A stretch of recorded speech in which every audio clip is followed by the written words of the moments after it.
Recientemente se ha publicado el Informe Mundial de la Felicidad, una colaboración entre la consultora Gallup, el Centro de Investigación sobre el Bienestar de Oxford y la Red de Soluciones para el Desarrollo Sostenible de las Naciones Unidas. Se trata de un estudio que mide la satisfacción vital de las naciones, más que un reporte sobre bromas, fiestas, risas y sonrisas. En dicho reporte, México se posicionó como el 10º país más feliz del mundo, siendo solo superado a nivel regional por el país de la pura vida, Costa Rica. El contraste más notorio en este ranking es confrontar a México con otros países del top 10. Así, encontramos que Finlandia está en el primer lugar mundial de felicidad por 8º año consecutivo, seguido de Dinamarca, Suecia, Islandia y los Países Bajos en los primeros 5 puestos y codeándose con otras naciones de altísimos ingresos e índices de desarrollo humano muy superiores al de México, como Suiza, Noruega, Australia y Luxemburgo. A simple comparación, México debería ser un país muy infeliz, ya que es mucho más pobre, tiene menor nivel educativo, un índice de Gini más alto, es exponencialmente más inseguro y tiene un gobierno más corrupto que los otros países. Sin embargo, reafirmo, México es el 10º país más feliz del mundo según dicho reporte.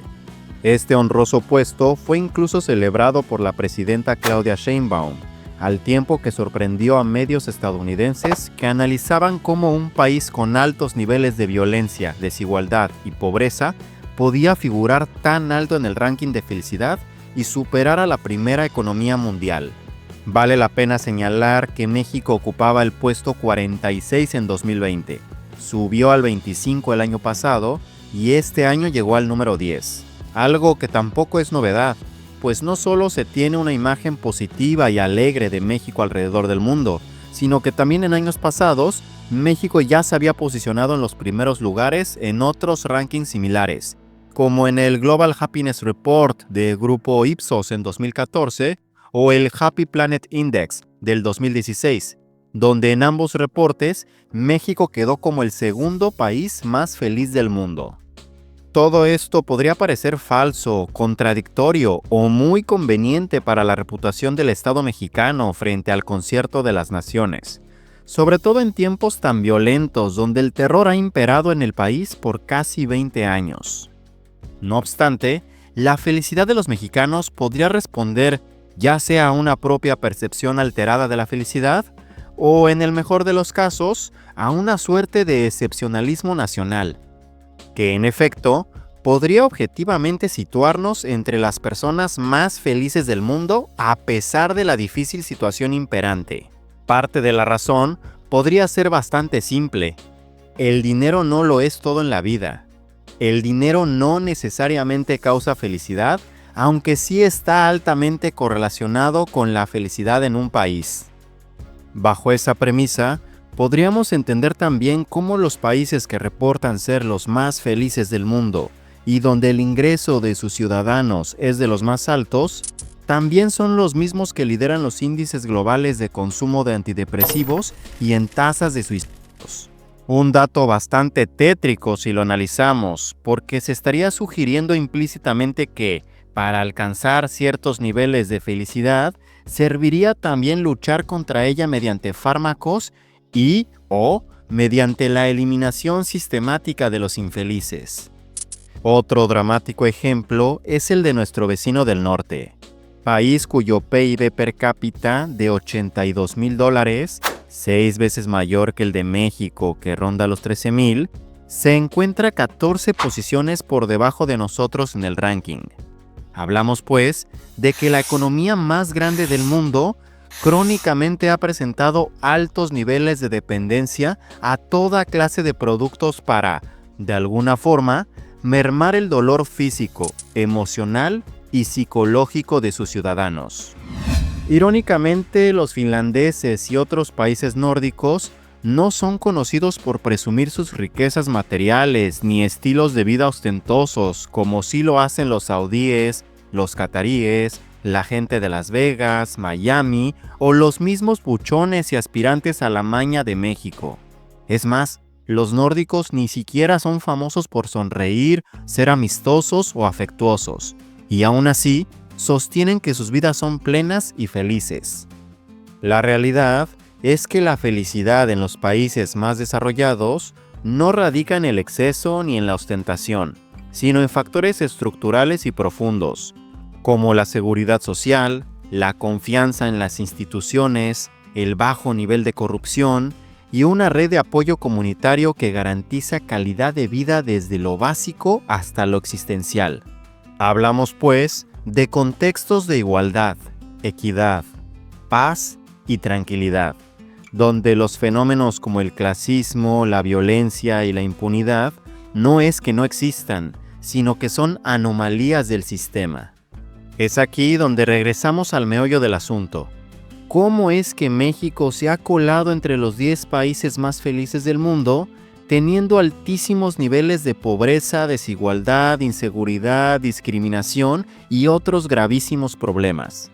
La respuesta podría parecer muy simple, y es que México y Latinoamérica en general han superado a los países nórdicos en otros indicadores de felicidad de ese y otros tantos reportes.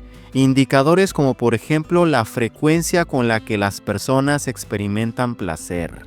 Según este y diversos estudios, el simple acto de comer con otras personas, en comparación con comer solo, es un indicador sorprendentemente sólido de bienestar subjetivo, tan estadísticamente significativo como los ingresos altos y la situación laboral. México es no solo potencia gastronómica, también lo es en fiestas, celebraciones, sobremesas y vida social. Así, según el Informe Mundial de Felicidad, en México y Latinoamérica, la gente comparte sus alimentos con amigos y familiares alrededor de 9 veces a la semana, casi el doble que en Asia. Para nosotros esto podría parecer algo cotidiano y obvio, pero comer en compañía de seres queridos mejora las conexiones sociales y reduce el sentimiento de soledad que muchas veces desemboca en tristeza, depresión y falta de sentido en la vida. En México, la misma definición de familia central se extiende a los abuelos, las tías, los tíos y los primos, creando así una amplia red social de apoyo financiero, moral y emocional, que muchas veces supera en cantidad y en calidad a las de los países europeos. En México, las familias comen juntas los domingos o sábados, y estas comidas incluyen a los abuelos, generalmente como anfitriones, pero también a hijos, hijas, suegros, nietos, primos y a todo miembro de la familia invitado. Los amigos del trabajo comen juntos casi todos los días y suelen tener un día específico de la semana reservado para pasar tiempo juntos. Los eventos sociales en México pasan por lo menos una vez a la semana y se intensifican desde el mes de septiembre con las fiestas patrias y hasta febrero con el cierre del Maratón Guadalupe Reyes. Las fiestas nunca faltan y ese espíritu se comienza a forjar desde edades muy tempranas y en todos los ámbitos sociales y culturales. Desde los folclóricos festivales de pueblo, pasando por bodas, bautizos y 15 años, hasta las celebraciones más modernas y gentrificadas. Inesperadamente, la misma socialización crea otro factor de bienestar, un optimismo significativo e inusitado. Según un estudio publicado en la Revista Mexicana de Sociología en el año 2021, los mexicanos mostramos niveles mucho más altos de orgullo y optimismo sobre el futuro respecto a nuestros pares asiáticos y europeos, lo que decididamente aportaría a nuestro sentimiento de felicidad. La abundancia y calidad de relaciones interpersonales cercanas y cálidas permite a las personas experimentar un alto efecto positivo y satisfacción en ámbitos de la vida que son altamente valorados, como los aspectos sociales, profesionales y familiares. Sin duda estos datos son reveladores, pues también explican cómo algunos países que no han alcanzado los niveles de desarrollo como los nórdicos, pero que tampoco lideran los niveles de socialización, disminuyen sus niveles de felicidad año con año. Por ejemplo, Según una encuesta de la Asociación Americana de Psiquiatría, 1 de cada 3 estadounidenses se siente solo y el 53% cenan en completa soledad casi todo el año. En la misma línea, el 20% de los españoles sufre de soledad no deseada, el 13% de los italianos viven solos y el 48% de los japoneses no tienen a nadie con quien hablar de sus problemas y emociones. Sin embargo, la felicidad de las personas no solo se trata de amigos, familia y dinero. La felicidad también se explica con indicadores subjetivos y objetivos que se relacionan continuamente, abundando factores que escapan a la congruencia. En esa línea, según datos de la OCDE, los mexicanos le damos un menor peso a la salud en términos de felicidad, mientras que en el resto de los países, la salud es un factor fundamental para ser feliz. En otras palabras, los mexicanos no cuidamos nuestra salud y pareciera no importarnos tanto ni afectar nuestro estado de ánimo como en el resto del mundo, lo que sin duda explicaría los alarmantes niveles de obesidad. Otro indicador relativo que detectó la OCDE en México es el nivel de estudios, pues mientras que en los países desarrollados el grado académico influye mucho en los niveles de felicidad de sus habitantes, en México esto no parece influir demasiado, o por lo menos solo influye cuando se alcanza un cierto nivel profesional. Es decir, el nivel de estudios solo tiende a influir en la felicidad del 24% de los mexicanos, específicamente en aquellos que cursan una licenciatura o poseen ya un título universitario. Por otro lado, los datos de la OCDE revelaron que en México, a diferencia de otros países, la felicidad disminuye con la edad. Algo irónico, porque en muchos países la gente encuentra mayor satisfacción cuando se pensionan o jubilan. Pero en México, debido a la falta de pensiones que muchos mexicanos ya están empezando a enfrentarse, esto no es así. Otro dato tan revelador como paradójico es que en México tener más hijos se relaciona con mayores niveles de satisfacción respecto a los países desarrollados, donde las familias se lo piensan mucho al momento de planear expandir la familia, ya sea por motivos económicos y de estrés. Mientras que, en línea opuesta, se detectó que en México la figura del matrimonio se asocia con mayor infelicidad respecto a otros países, donde estar casado se considera aún como un estado de plenitud social y satisfacción personal. Todo esto nos llevaría a preguntarnos entonces, ¿qué es ser feliz? Y es que la felicidad puede ser algo muy subjetivo. Para Aristóteles, la felicidad significaba autorrealizarse y alcanzar las metas propias de un ser humano. Para Sócrates, la felicidad era el último bien del hombre y se lograba con la práctica de la virtud. Analizando estas diferentes concepciones de la felicidad, se aprecia que realmente no corresponden a la realidad de las personas de estos tiempos. Por ello, está de moda el estoicismo, las buenas vibras, la ley de atracción y la superación personal, para que, de alguna manera, intentar volver a esas concepciones más simples sobre la felicidad y esquivar las complejidades de la vida moderna.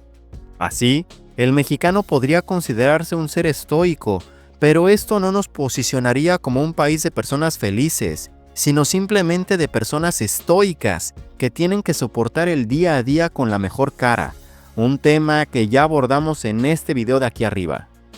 La búsqueda de la felicidad ha sido un tema abordado por la religión, la filosofía, la ciencia y en los últimos años los gobiernos, como una forma alternativa de medir el bienestar de la población que pueda considerar valores subjetivos que indicadores como el PIB ignora. Si pudiéramos establecer una definición a felicidad, podríamos considerar las opiniones de Daniel Kahneman, ganador del Premio Nobel de Economía en 2002, quien primero que nada encontró que gran parte de la población no busca la felicidad porque involuntariamente mucha gente navega en dirección contraria. Por ejemplo, en las sociedades hiperindividualistas típicas del norte global, las personas se enfocan en sus metas a largo plazo, que son muy satisfactorias para ellos y son sus grandes proyectos de vida. Pero muchas veces dejan de lado la socialización, la actividad física e incluso tomar el sol, que es lo científicamente efectivo para ser más felices. En esa línea, Kahneman sostiene que el dinero sí es importante, pero tiene rendimientos decrecientes para la felicidad. Es decir, que alcanzando un cierto nivel de ingreso que satisfaga nuestras necesidades básicas, la riqueza no incrementa la felicidad e incluso la podría reducir. Esto lo explica también Sigmund Freud, quien decía que en el momento en que satisfacemos nuestras pulsiones, empezamos a angustiarnos, porque ya no tenemos un límite y nos desbordamos. No estamos diseñados para siempre estar satisfechos. Si algo ha caracterizado a los países del norte global en los últimos años, ha sido su predilección por el bienestar individual antes del comunitario. Liberalismo, pues, en su definición pura. Así, sus sociedades pasaron de ser comunitarias a individualistas, y en algunos casos hiperindividualistas. Los países nórdicos no son la excepción, y por ahora se han salvado gracias al estado de bienestar que los cobija. Pero ¿hasta cuándo será esto sostenible? El modelo nórdico ha sido admirado por su capacidad de conciliar capitalismo y justicia social, pero no está exento de tensiones. Su éxito depende de una fuerte carga fiscal, una base demográfica relativamente homogénea y en declive, así como de una ética del trabajo que, poco a poco, comienza a erosionarse con los cambios culturales y migratorios. Además, no deja de ser irónico que muchas de estas economías sostienen su estabilidad interna mientras participan en una economía global que genera desigualdades, sufrimiento y precariedad en otras regiones del mundo. El caso mexicano ha sido parcialmente lo opuesto. Ha pasado de ser una sociedad mucho más comunitaria a paulatinamente adentrarse en el individualismo, producto de sus políticas económicas y sociales de los últimos años. Las familias son cada vez más reducidas, y muchas de ellas desunidas o corrompidas por dentro. La violencia colectiva ha generado una ruptura del tejido social, al tiempo que la soledad también comienza a afectar a los jóvenes mexicanos. De acuerdo con la Encuesta Nacional de Salud y Nutrición 2021, el 71% de los jóvenes mexicanos se siente triste la mayoría del tiempo, y el 60.7% de los ancianos no tiene contacto con amigos y familiares. En otras palabras, nos estamos convirtiendo en sociedades parecidas a la estadounidense, japonesa o europea, pero sin las condiciones materiales que provean bienestar y felicidad. He aquí la importancia de ciertos planes sociales que algunos todavía México no se puede permitir, pero también de la extensión de vacaciones, el aumento del salario mínimo y por supuesto la reducción de la jornada laboral. No solo para mejorar la economía y dignidad de las familias, evitando así la inserción de los jóvenes en actividades delictivas, sino también para mantener y promover la socialización que nos distingue a nivel mundial. Uno de los grandes amortiguadores de la infelicidad en México ha sido el fuerte tejido social, familia extensa, comunidad y amigos cercanos. Si bien muchos mexicanos hemos desarrollado mecanismos de resiliencia o normalización ante los, vale la pena decirlo, dantescos terrores y enormes adversidades, todo tiene un límite psicológico y social. Y si la situación empeora, podría romperse ese escudo emocional colectivo. Porque, ¿qué pasa con aquellos mexicanos que ya han perdido un ser querido a causa de las fallas del Estado como ente protector? ¿Cuánto tiempo les requiere volver a ser feliz? Sin duda, la felicidad de los mexicanos es un misterio. Quizá Octavio Paz tenía razón cuando decía: los norteamericanos quieren comprender, nosotros contemplar. Ellos son activos, nosotros quietistas. Disfrutamos de nuestras llagas como ellos de sus inventos. Creen en la higiene, en la salud, en el trabajo, en la felicidad. Pero tal vez no conocen la verdadera alegría que es una embriaguez y un torbellino. La persistente paradoja de la felicidad en México y Latinoamérica desafía la misma concepción de felicidad y bienestar y su percepción relativa. Así, un finlandés podría encontrar la plena felicidad retirándose en un sauna después de una dura semana de solitario trabajo en medio del frío y oscuro invierno. Pero también la encuentra un mexicano desempleado que acaba de ser asaltado por tercera vez en el año, con las noticias atiborradas de horribles eventos, pero que en el calor de sus amigos y familiares encuentra ese confort por el que vale la pena vivir. Pero ahora dime tú, ¿crees que México realmente es el 10º país más feliz del mundo? ¿Te consideras un mexicano feliz? ¿Qué es la felicidad para ti? Déjame tu comentario, que siempre es un gusto leerte. Dale me gusta si consideras que este contenido vale la pena y compártelo si crees que es justo. De mi parte sería todo. Nos vemos en el próximo video. Quiero que estés bien y hasta luego. Chao, chao, chao, chao.